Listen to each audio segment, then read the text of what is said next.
দিদির বিরুদ্ধে ভাইয়ের বিদ্রোহ। বেশ কিছু পরিবার এরকম হয়েই থাকে। ভাইয়ের গোসায় রীতিমতো শোরগোল পড়ে যায়, হওয়াটাই স্বাভাবিক। কারণ দিদি কে? দিদি তো আর যে কেউ নন, রাজ্যের মুখ্যমন্ত্রী মমতা বন্দ্যোপাধ্যায় আর তার ভাই বাবুন বন্দ্যোপাধ্যায়, মানে স্বপন বন্দ্যোপাধ্যায়।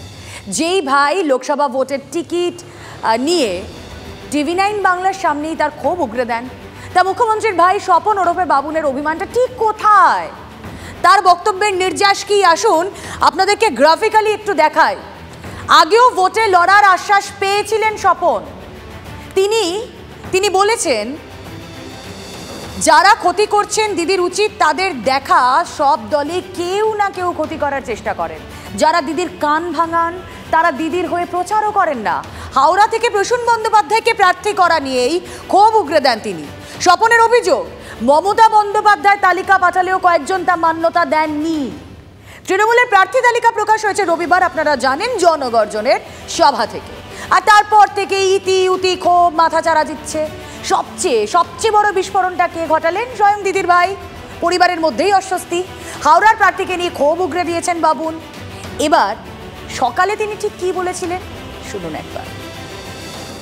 কিন্তু দিদিমণির যারা ক্ষতি করছে, দিদিমণি তাদেরকে দেখা উচিত। সব দলে কেউ না কেউ কারোর ক্ষতি করবার জন্য থাকে। তা আমাদের দলের মধ্যেও কিছু লোক আছে যে দিদির কান ভরে বেশি। যারা দিদির কান ভরে বেশি তারা দিদির সঙ্গে হয়তো দিদির হয়ে এতটা প্রচার করে না।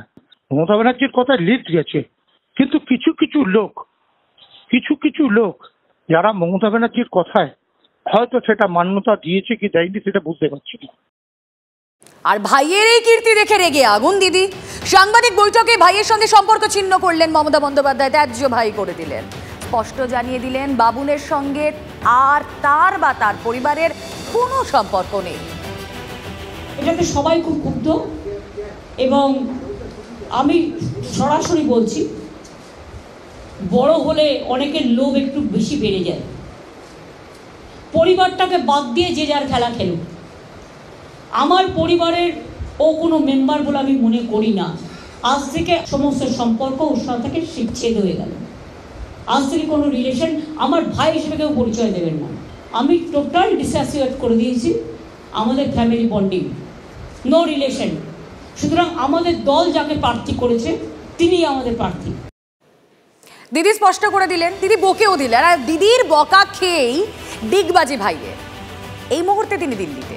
সেখান থেকেই TV9 বাংলাকে ফোনে জানালেন বড় দিদি যা কিছু বলছেন তা তিনি মাথা পেতে নিচ্ছে।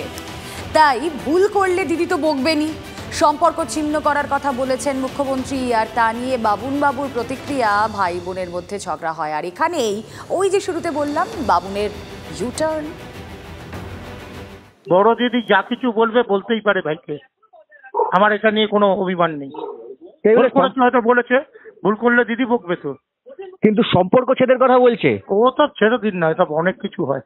ভাই ভাইয়ের মধ্যে ঝগড়া হয়, হ্যাঁ, স্বামী স্ত্রীর মধ্যে ঝগড়া হয়, এসব নিয়ে কোনো ব্যাপার নেই।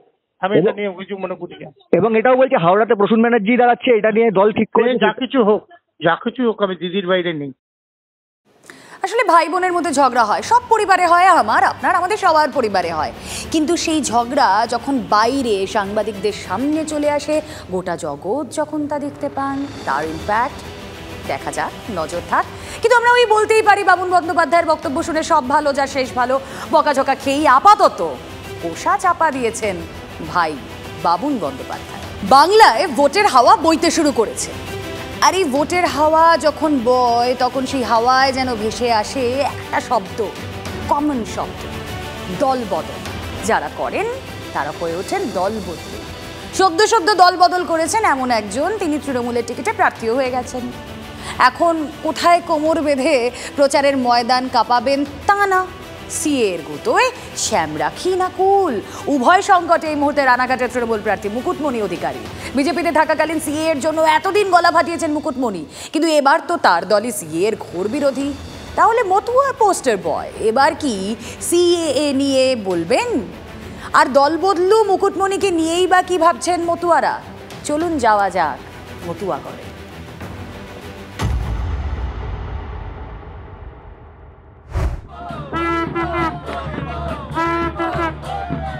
রাজ্য মতুয়া সংঘের গুরুত্বপূর্ণ পদে রয়েছেন মুকুটমণি অধিকারী। পেশায় চিকিৎসক, মতুয়া সম্প্রদায়ের এই প্রতিনিধি দীর্ঘদিন ধরে তাদের দাবি দাওয়া নিয়ে আন্দোলন করছেন।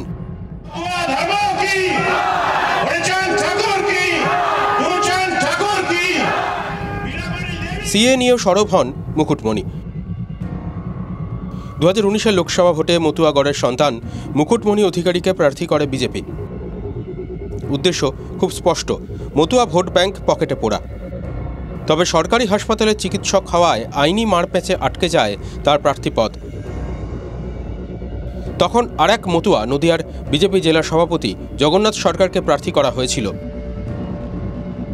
বিপুল ভোটে জয়লাভ করেছিল বিজেপি, তবে মুকুটমণিকে নিরাশ করেনি তারা।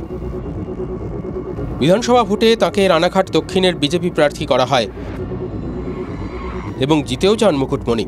তারপর থেকে মতুয়াদের হয়ে বিভিন্ন সময় আন্দোলন চালিয়ে গেছেন। ভেবেছিলেন লোকসভায় রানাঘাট থেকে তাকে প্রার্থী করা হবে। টিকিট না পেয়ে ক্ষুব্ধ মুকুটমণি তৃণমূলে যোগ দেন। ঠিক তারপরেই দেশ জুড়ে সিএএ কার্যকর করে নরেন্দ্র মোদীর সরকার। এবার সিএএ নিয়ে কি অবস্থান হবে মুকুটমণি অধিকারীর? তার দলনেত্রী যে সিএএ এর বিরুদ্ধে লাগাতার সুর চড়াচ্ছেন। মতুয়ারা প্রায় 21 বছর, দীর্ঘ 21 বছর আন্দোলন করেছে। সেই আন্দোলনের অন্যতম নেতৃত্ব হিসেবে আমরা সকলেই ছিলাম। রানাঘাট লোকসভার ক্ষেত্রে মতুয়ারা আমার সঙ্গে ছিল, আছে, থাকবে এবং রাজনীতির ঊর্ধ্বে উঠে আমি সবসময় তাদের পাশে আছি। সিএ এর জন্য আমার সঙ্গে মুকুটমণির যে ভাগিদারি ছিল সেটা তো ভুলতে পারবে না। এখনো তো চিত্রপটে আঁকা সেটা ফেসবুকে, সেটা তো নতুন কিছু নয়। তাহলে মতুয়াদের বিরোধিতা করবে কেন? রানাঘাটের মতুয়া ভোটাররা এবার কি করবেন? মুকুটমণি, জগন্নাথ দুই প্রার্থী তাঁদের সম্প্রদায়ের। মুকুটমণির মতন বেঈমান এই জগতে মেলে না। আমার বুকের সঙ্গে বুক রাখিয়ে আশীর্বাদ চেয়েছিল, আজ শুধু আশীর্বাদে বলতে সে পাবে ঘৃণা, ঘৃণা, ঘৃণা। আমরা জগন্নাথ সরকারকে চাই। জগন্নাথ সরকার সিএ প্রথমে, সিএর যে সংসদে প্রথম জগন্নাথ সরকারই বলেছিল সিএর জন্য। দল বদলে মুকুটমণিকে শায়েস্তা করতে সিএএ অস্ত্রেই শান দিচ্ছে বিজেপি। মুকুটমণির বিরুদ্ধে খোদ বিরোধী দলনেতা প্রচারের ময়দানে। আসলে উনি কোনোটাই ভালোভাবে করতে পারেননি, বুঝে উঠতে পারেননি। তৃণমূল নাগরিকত্বের বিরোধিতা করেছে, তারা এখনও বলছে কিসের নাগরিক, আমরা সবাই নাগরিক। আর ভারতীয় জনতা পার্টি নাগরিকত্ব দিচ্ছে। তাহলে তিনি যদি সত্যিকারের মতুয়া হতেন, তৃণমূলের টিকিটে দাঁড়াতে পারতেন।